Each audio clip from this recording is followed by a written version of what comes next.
Bank account এবং আধার link করাতে গিয়ে মানুষের হয়রানি যেন না হয়, সুপারিনটেন্ডেন্টকে বললেন অশোক কীর্তনিয়া।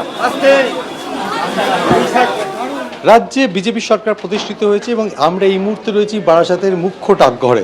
সেখানে দেখা যাচ্ছে যারা সিএতে আবেদন করেছেন তাদের স্ক্রুটিনির জন্য লম্বা লাইন দেখতে পাওয়া যাচ্ছে, যে পোস্ট অফিসের সিঁড়িতে পর্যন্ত তারা বসে আছেন এবং যারা আসছেন দূর দূরান্ত থেকে তাদের অভিযোগ যে তাদেরকে নানাভাবে। আপনাকে কতবার আসতে হয়েছে? আমি 5 বার আইছি। কেন? ওই বাংলাদেশের ডকুমেন্টস আইছে, একবার দিছি আমার এই স্কুল সার্টিফিকেট, সেটা হয় নাই। তার আগে একটা দিছি আমার বিদ্যুৎ বিলের ওই দেশের সব কিছু, সেটাই হয় নাই। তারপরে এইভাবে কত সালে এসেছেন? আমি বাংলাদেশের আইছি 14 সালে। এই যে আপনারা কতবার এসেছেন এখানে?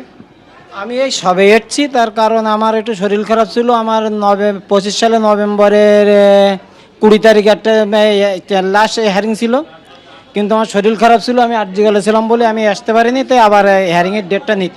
কত দূর থেকে? আমি এসেছি নিউ টাউনের থেকে। অর্থাৎ দেখা যাচ্ছে দূর দূরান্ত থেকে মানুষজন আসছেন। হ্যাঁ বলুন। আমি 8 সালে আসছি স্যার। আমি 8 সালে আসছি, এই যে 8 সালে এলআইসি করছি। এলআইসির মেজরিটি হয়ে গেছে। আমার এলআইসির রসিদ কপি আছে, এই যে সরকারি রয়েছে স্টাফটা সরকারি, এই যে ডকুমেন্টস দিয়েছি, কাছে আপনাদের অরিজিনালটা লাগবে। আমি স্যার আমার অরিজিনালটা তো আমাদের মেসেজ রয়ে গেছে, আমাদের অরিজিনালটা নিয়ে নেছে, আমাদের রসিদ রয়েছে, রসিদ নেন, এই স্টাম্প রয়েছে সরকারি, এই যে কাল না এটা হবে না। আমাদের বাংলাদেশের দলিল নিয়ে সমস্যা ছিল, 2 বার আসতে হয়েছে।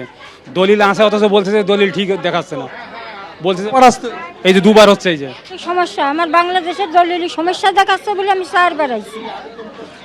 সমস্যা হয়ে গেছে, কোনো হিয়ারিং যায় না, মেসেজ যায় না এখনো।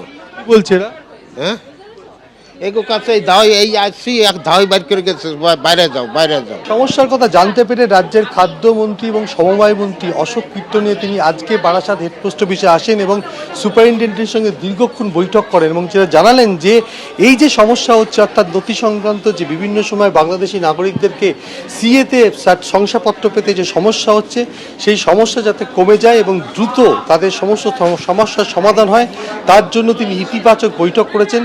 এখন থেকে আর কোনো সমস্যা হবে না। কিন্তু দূর দূরান্ত থেকে আসা যারা বাংলাদেশি নাগরিক, যারা এদেশে নাগরিকত্ব নেওয়ার জন্য সিএতে আবেদন করেছেন, তারা নানাভাবে সমস্যায় পড়ছেন, হয়রানির শিকার হচ্ছেন, এমনটাই অভিযোগ।